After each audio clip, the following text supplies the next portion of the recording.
एक कदम ईश्वर की ओर।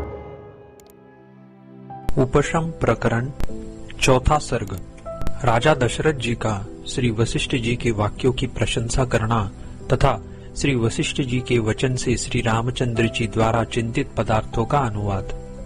श्री वाल्मीकि जी ने कहा, वत्स, राजा दशरथ ने मेघ के गर्जन के तुल्य गंभीर वाणी से यह उनके उपदेश में अत्यंत विश्वास प्रकट करने वाली पदावलियों से सुंदर निम्न निर्दिष्ट वचन मुनि श्रेष्ठ श्री वशिष्ठ जी से कहा।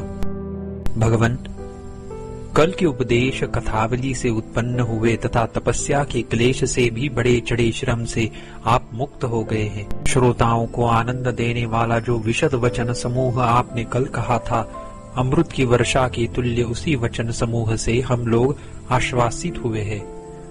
जैसे अमृत से निर्मल चंद्रमा की किरणें अंधकार को हटाकर अंतःकरण को शीतल करती है, वैसे ही अमृत की तरह निर्मल ये महात्माओं की विशद उपदेश अज्ञानांधाकार को हटाकर अंतःकरण को संताप रहित कर देते हैं। मनुष्य के आनंद से लेकर हिरण्यगर्भ के आनंद पर्यंत विषय सुखों से भी अत्यंत ऊंचे पद से संबंध रखने वाली जो महात्माओं की सुक्तियां हैं, वे अपूर्व आनंद को देने वाली और मोह को सर्वथा दूर करने वाली हैं। आत्मरूप रत्न के प्रकाशन में एकमात्र दीपक रूप तथा सरस युक्ति रूपी लताएं जिससे उदित होती हैं, वह सज्जन रूपी वृक्ष वंदनीय है। जैसे चंद्रमा की किरणें अंधकार राशि को हटा देती है, वैसे ही सज्जनों की सुक्तियां मन से जो बुरा विचार किया, शरीर से जो बुरा काम किया, उन सबको निवृत्त कर देती है। हे मुनि जी, जैसे शरत काल में वर्षा ऋतु के मेघ क्षीण होने लगते हैं, वैसे ही हम लोगों के संसार में बंधन, श्रृंखला, रूप, तृष्णा, लोभ आदि आपके उपदेश वचन से क्षीण होने लग गए हैं। सिद्ध रस से बनाए गए सिद्ध अंजन से जिन्हें दृष्टि प्राप्त हो गई, ऐसे जन्मांध लोग जिस प्रकार सुवर्ण को देखने लगते हैं, वैसे ही ब्रह्म रस रूप अंजन से प्राप्त प्रत्यक्ष दृष्टि वाले हम लोग निर्दोष आत्मा को देखने के लिए उपयुक्त हो गए हैं। आपकी उक्ति रूपी शरद ऋतु से हमारे हृदय रूपी आकाश में स्थित संसार वासना नामक कुहरा नष्ट होने लग गया है। हे मुनि जी, उदार बुद्धि पुरुषों की उपदेश वाणियां जैसे हृदय को आह्लादित करती है, वैसे मंदार के फूलों के गुच्छे अथवा अमृत सागर की तरंगे आह्लादित नहीं करती।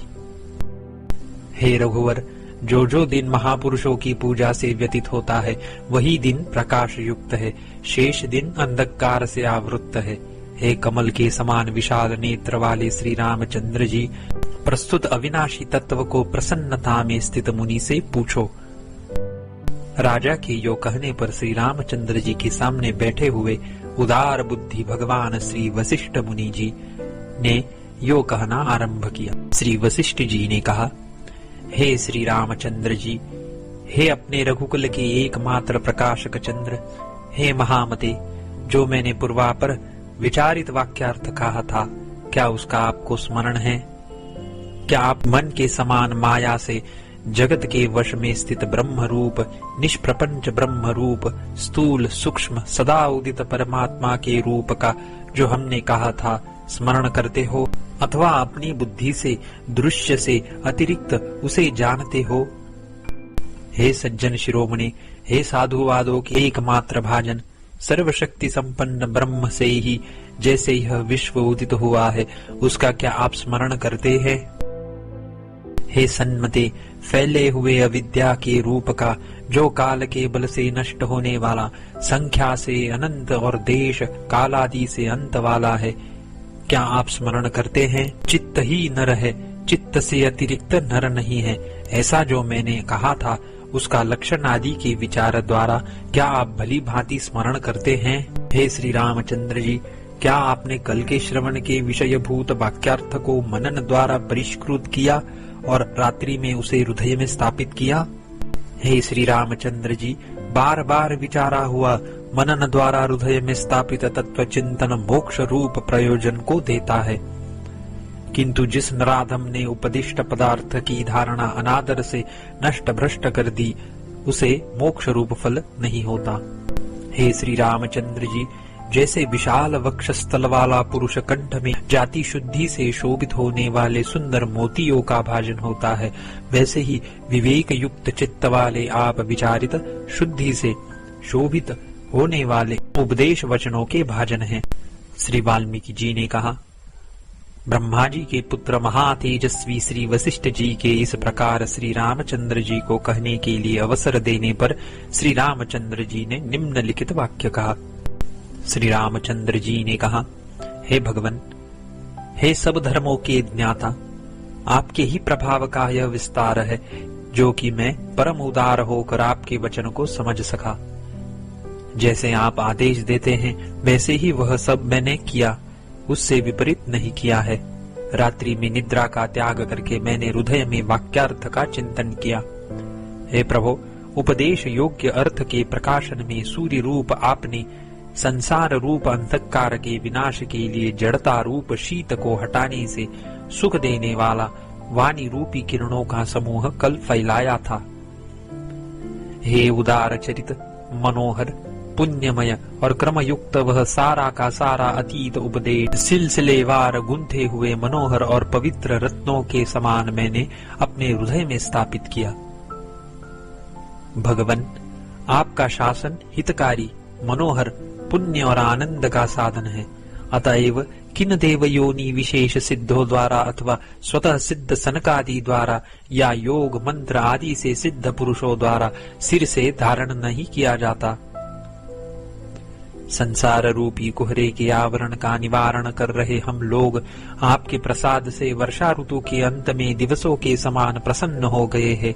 यानी हम में आपका उपदेश व्यर्थ नहीं हुआ। आपका पवित्र उपदेश तीनों कालों में हितकारी है।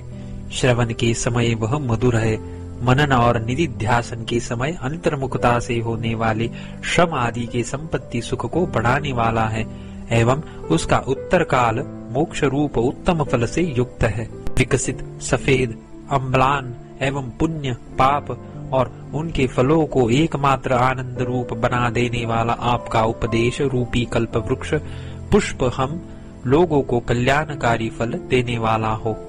हे देश काल और शास्त्र के विचारों में विशारद, हे फैले हुए सदाचार रूपी पवित्र जलों के एकमात्र जलाशय, हे महाव्रत, हे निष्पाप मुनि जी, इस समय आप मेरे प्रति उपदेश वाणी के प्रवाह का पुनः प्रसार कीजिए। जलाशय पक्ष में सब शास्त्र रूपी हंस आदि पक्षियों के संचार से सुशोभित मुनियों द्वारा जिसमें अपने व्रत विस्तृत रूप से किए गए हैं, स्नान करने वालों के पापों का विनाश करने वाले फैले हुए पवित्र जल के एकमात्र आश्रय है। जलाशय, तुम इस समय वाणी प्रवाह रूपी अपने प्रवाह का विस्तार करो। चौथा सर्ग समाप्त।